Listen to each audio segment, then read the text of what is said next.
थकते क्यों हैं? क्योंकि बीच में आराम पाना नहीं जानते, इसलिए थक जाते हैं।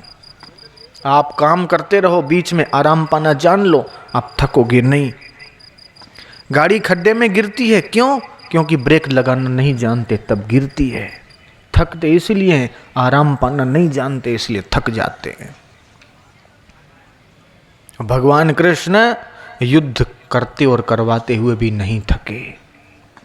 संत महापुरुष लोग कितनी मेहनत करते हैं, कितना लोगों का कल्याण करते हैं, नहीं थकते हैं, क्योंकि वो राम में आराम पाना जानते हैं। गाड़ी खड्डे में गिरती है क्योंकि ब्रेक लगाना नहीं जानते हैं, अगर लगाओ तो खड्डों से बच जाएगी। काम के बाद आराम, आराम के बाद काम, ये पूरी प्रकृति में है। दिन के बाद रात, रात के बाद फिर दिन, सुबह के बाद फिर शाम, शाम के बाद फिर सुबह, ये क्रम है, एक रूटीन है।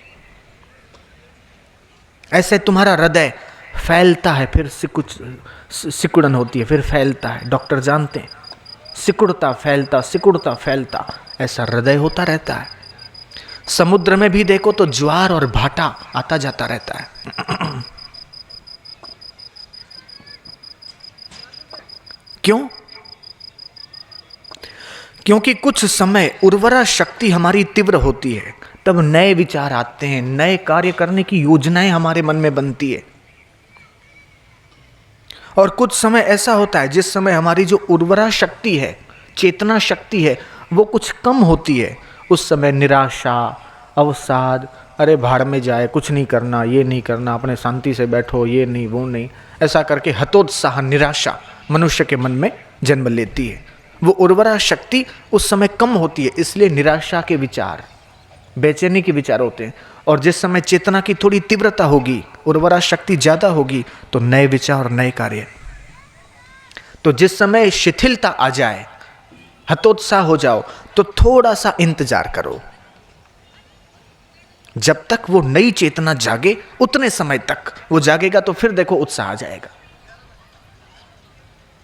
अंधेरा आए तो इंतजार करो कि कुछ घंटों के लिए है, फिर सुबह होनी है। यहां तो प्रकाश की पहले से व्यवस्था करो, अंधेरा हो जाए तो प्रकाश कर लो, और प्रकाश की व्यवस्था नहीं है तो इंतजार करो सुबह होने तक। ऐसे ही ज्ञान, ध्यान, सत्संग और साधु समागम से आप एनर्जी पाओ, आप खजाना पाओ, ज्ञान का प्रकाश पाओ, और फिर जब दुख और अज्ञान रूपी अंधेरा आए तो उस ज्ञान का आप प्रयोग करो। और अगर वो नहीं है तो इंतजार करो। गम की अंधेरी रात में दिल को न बेकरार कर, सुबह जरूर आएगी, सुबह का इंतजार कर।